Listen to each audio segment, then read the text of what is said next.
Welcome to the Deep Dive. Today, we're getting into a track that seems to have really threaded the needle in today's music world. We're talking about BamBam's Dancing by Myself, featuring Timethai. Our mission really is to break it down. We've got sources looking at this single, almost like a case study, less like just a pop song, and more about strategy, global marketing, cultural positioning. We're looking at the sound, the lyrics, the visuals, the market moves, basically why this track works. For you, the listener, it's not just about hearing the song, it's about understanding the whole machine behind it. Exactly. And what makes it fascinating, as our sources really emphasize, is this core tension. You have an artist, BamBam, with this huge global legacy from K-pop, right? And he's doing this homecoming thing, grounding the work in his Thai roots. But how do you do that without, alienating that massive international audience? It's a real tightrope walk. Authenticity versus accessibility. Okay, so that sets up our big question for today. What are the specific ingredients? What did they actually put into this mix? Sound, visuals, local stuff, global stuff to make it click? How does it appeal to that super loyal international fan base and resonate with the Thai audience? Yeah. Let's unpack that blueprint. Yeah. And maybe we should start with the sound itself. Yeah, makes sense. The immediate hook. Okay, so you press play on Dancing by Myself. What hits you first? Our sources all seem to agree the immediate strength is its sound. It's very accessible, kind of a retro-ish blend, funk and soul beats, but with this really smooth, easy dance rhythm. It feels sophisticated maybe, but also just easy to get into. Effortless. Right, and technically achieving that effortless feel is anything but. It's not just generic pop. As the sources point to, like the drum work, it's got that clear syncopated thing from 80s funk, and often there's this warm, round bass line underneath, synth or electric bass driving it. That combo creates a groove, right? It makes you want to move. But the tempo is key. It's in that sweet spot. Danceable, but still smooth enough just to listen to. Yeah, that laid back but still driving quality. It's not like it doesn't have that really sharp, aggressive edge you hear in a lot of current EDM or trap. Which, maybe, is why it feels distinct. It uses a sound language that's familiar globally, especially maybe for listeners, say, 25 plus, people who appreciate that groove-heavy vibe. Exactly. And while funk and soul are pretty universal, for the Thai market specifically, the sources suggest the style feels genuinely fresh, like a bit of a surprise factor. You got to look at what else is big in T-pop right now to see why. Okay, yeah. Let's contrast that. So T-pop's been heavy on, what? Hyperpop, trap beats. Yeah. Very high energy dance tracks. Precisely. So this track comes in and it's different. It's counter-programming almost. It offers this sonic smoothness that maybe stands apart from the stuff designed purely for like viral dance challenges. Dancing by Myself gives you room to breathe musically. The sources are hinting it taps into a desire for something melodic, groove-based, maybe something top-mill soloists haven't focused on as much recently. It's like finding a really smart niche. Feels more about pure musicality, maybe less about just raw energy. So the freshness isn't about inventing something totally new, but about expertly bringing back and polishing a sound that people already love globally, but which hasn't been front and center locally. Okay, that covers the domestic appeal. But then there's the other side, keeping that international audience hooked. Yeah. Which brings us to the language strategy, right? Yes. And this is where the calculation is really obvious. When you analyze the lyrics, especially the verses, you see a lot more English. And it's not just random. It's clearly engineered for a global audience. What about the placement, though? Is it just like the chorus is catchy and the rest is English? Or is it more thought out than that? It seems more structural, maybe even psychological. The main hook melody stays strong, sticks in your head regardless of language. But the verses lean heavily on English. Why? Well, it lowers the barrier for international fans. A lot of these fans are already used to the mix of languages in K-pop. So if the verses, where the story unfolds, are easy to grasp, the listener stays connected. They get the message without needing a translation right away. It's like saying welcome immediately to the international listener. The beat gets them nodding, and then the English verses quickly tell them what the song's about. So they don't just mentally file it away as, oh, that's his Thai track.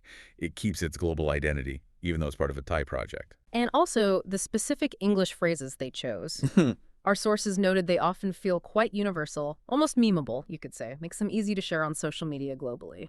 So yeah, the language choice is definitely strategic. It's designed to help it travel, help it stick around outside Thailand. Okay, so the sound aims for global ears, but the whole framing of the project, that's all about digging into local roots. You absolutely have to see Dancing by Myself as part of the bigger picture, the album Hometown. Right, the name Hometown says it all, doesn't it? It immediately tells you this isn't just another single, it's part of BamBam's like musical return journey. It signals maybe a move away from the super polished, concept-heavy style you get with a big group. Absolutely. And that homecoming story is powerful. For the fans, it suggests something more personal, maybe more unfiltered, like he's taking the reins artistically. It speaks to authenticity, which, is gold in the music industry today. And by wrapping the project in his Thai identity, it gives the local audience a kind of special claim on his global success. And that local connection gets cemented by the big collaboration, right? The feature with Timethai. That's not just adding another singer. It feels like a statement, a cultural nod. Oh, it's critical. Our sources really stress this. Timethai is a well-known name in Thai music, represents maybe a different style, a different generation even. Including him is like a massive local endorsement for BamBam. It says a BamBam is engaging with the Thai scene, respecting the artists who are already established there. It's like him saying, okay, I'm back home now, and I want to work with the talent here. Mm-hmm. Does having Timethai on board also maybe reduce some of the risk? Bam Bam shifting sounds from his K-pop days. I think it does, yeah. Timethai definitely broadens the appeal within Thailand. Maybe it reaches people who weren't necessarily huge GOT7 fans. And musically, he brings a different texture. The sources mention his vocal delivery, his rhythmic style. It adds variation. It keeps the track interesting, stops it from sounding too much like one thing. So it caters more to local tastes while also just making it a richer listen for everyone internationally, too. Okay, so if we zoom out, the whole strategy looks like this careful balancing act. The heart of the project is local, the hometown idea, the Timethai feature. But the delivery is global, that universal funk soul beat, the English lyrics. Which really brings up a key point about being a global star now, doesn't it? How do you manage both? Deep local connection and wide international reach. This track seems to show one way. Localize the concept, the setting, the collaborators, but keep the delivery system, the sound, the language access borderless. It tries to satisfy both sides without, hopefully, compromising too much on either. It sounds smart, like build the loyal local base for the long run while using the global platform for that initial launch velocity. Okay, strategy sharp, sounds smooth. But for a song to really connect deeply, the message has to hit home. Let's dive into the lyrics of Dancing by Myself. What's the core idea here? The sources seem pretty unanimous. It's about not needing anyone else. Yeah. But like in a positive way. A celebration of being alone. Yeah, it's fundamentally about self-liberation, self-sufficiency. The lyrics aren't just saying I'm alone. They're saying this is my choice and I'm actually enjoying it. Finding joy in your own company. It's this strong validation, isn't it? That it's okay, more than okay, to be happy on your own, independent from needing someone else's approval, especially romantically. That sense of freedom in the lyrics, it pushes back against a lot of pressure, right? Relationship pressure, societal expectations. We see so much media that ties happiness to finding a partner or fitting into a group. This song just offers this really refreshing alternative. And what's really interesting is why this message works so well right now. The sources are linking it to these broader cultural shifts. We're living in a time where, mental health, personal boundaries, valuing your individual identity, these things are becoming much more central. That makes a lot of sense. You could argue that, especially maybe post-pandemic and with younger generations online, there's more openness to questioning the old rules. Yeah. About careers, marriage, what fulfillment looks like. Yeah. Maybe being alone is being reframed. Not as lonely, but as strong, autonomous. Exactly. And the song slots perfectly into that cultural moment. Crucially, it's not a sad song about a breakup. It's positive. It's empowering, but in a kind of neutral, chill way. The tone is key. It celebrates the self without any drama. That gives it broad appeal. It flips the script on the dance floor. It's not about finding someone. It's about enjoying yourself. By yourself. That core idea, I can have fun by myself right now, and this is my choice, that's really potent today.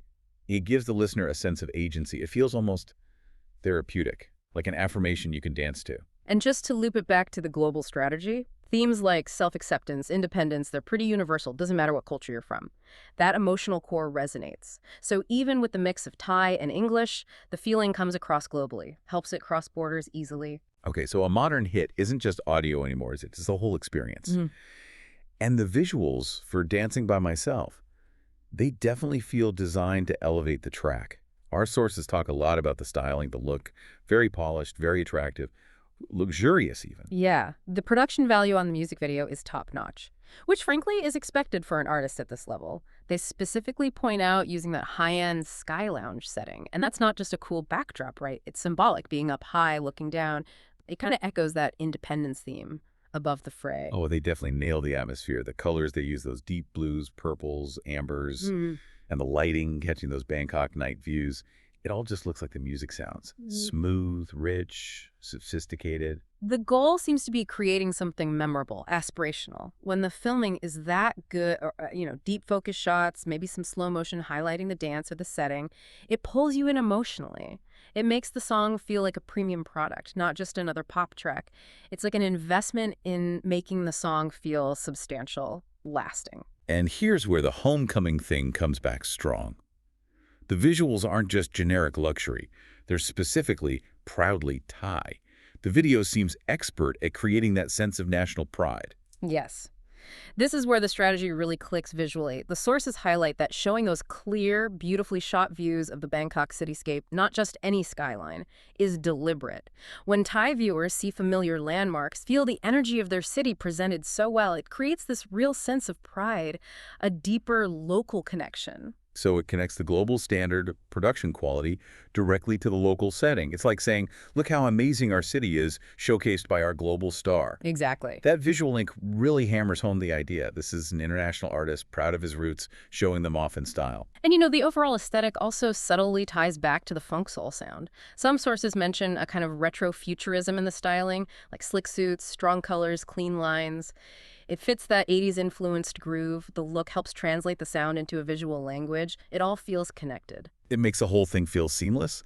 If the music feels like a smooth late-night drive, Yeah. the video looks like it. Luxurious, maybe a bit solitary, definitely cool. Okay, but we need to talk about the foundation this is all built on, which is BamBam's existing fame, right? That massive global fan base from his GOT7 days. Oh, absolutely. That history is the launch pad. You can't ignore it. It's the engine, really. It guarantees instant eyeballs, instant buzz, high expectations, too. This fan base is known for being incredibly organized, incredibly loyal. They'll follow his work, whatever the language, whatever the style, pretty much. They provide that crucial initial momentum stream, sales, everything. But that huge star power, especially coming from K-pop with its super high production values and ambitious concepts, that's got to be a double-edged sword, hasn't it? Definitely. High expectations mean high risks. Potential downsides. The main risk, according to our analysis, is maybe some pushback from the most dedicated global fans. Because they're used to these huge boundary-pushing group releases. Some might feel Dancing by Myself isn't big enough. Or maybe not innovative enough musically. What does not big enough mean there? Like, the dancing isn't complex enough, the sound, the story. It could be a mix. Primarily, maybe the overall intensity. Fans used to K-pop's really complex, high-energy productions might find this smooth funk vibe a bit simple, sonically, or the choreography might seem less demanding than they expect from him. A solo groove track just tells a different kind of story visually than a 7-member epic concept. It's that paradox. Trying to reach a broader audience with a more accessible sound might slightly underwhelm the core fans who crave the absolute cutting edge. And then there's the market itself, just how crowded it is. This song, even though it has its unique points, lands right in the middle of the K-pop, D-pop, global dance pop battlefield. It's incredibly competitive, just a constant flood of high-quality stuff. So even with BamBam's name, if the promotion wasn't spot on, or if the song and video didn't feel distinct enough, there's always a risk it could just get lost in the noise. The sheer volume of releases every week is immense. It can swallow up even big tracks if they don't cut through. So how does this track fight that saturation? Does that local identity angle help? Our sources seem to suggest that. Yeah, that seems to be the key defense mechanism. By grounding it in the hometown story featuring Timethai, it gives the track a specific identity that can't just be copied. It's not just another pop song, it's BamBam's Thai homecoming single. That narrative, plus the specific Bangkok visuals, it gives it texture, a story, cultural weight. That helps it stand out, helps it survive beyond just being categorized as generic pop. So that's the challenge, isn't it? Take this polished, localized track and make sure it's distinctive enough visually and thematically to actually survive that K-pop, T-pop onslaught. It takes more than just a good song. It needs that narrative hook. And it sounds like they really focused on delivering one. #had outro. So yeah, pulling all these threads together from the sources, The success of Dancing by Myself really looks like this carefully built mix of different strategies. It really shows that hitting it big in music today is about so much more than just the music. Right. It's like the perfect recipe for hitting that sweet spot between local and global. You've got the accessible funk soul, sound familiar, but maybe fresh locally. Then that really timely message of independence, self-acceptance Yeah. hits a nerve. Yeah. Add the high-quality visuals rooted specifically in Bangkok. And then that careful balance, the local collaboration grounding it, but enough English to keep the global doors open. And you absolutely cannot forget the foundation, that massive built-in global fan base from his GOT7 days. That platform gives it a launch pad and initial visibility that most new tracks just don't have. It really is a fascinating example for any artist trying to manage that dual identity.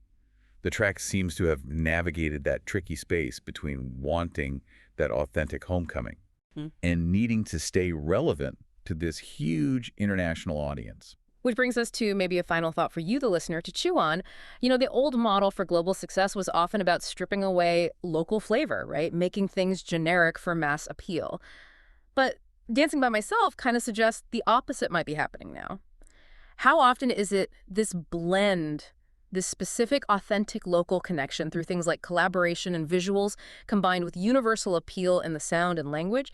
How often is that going to be the formula that defines the next wave of global hits? Is the future really about these super polished but also deeply localized stories? Something to think about next time you listen. Okay, that's all we have time for on this deep dive. Thanks for joining us as we broke down Dancing by Myself. I'll catch you on the next one.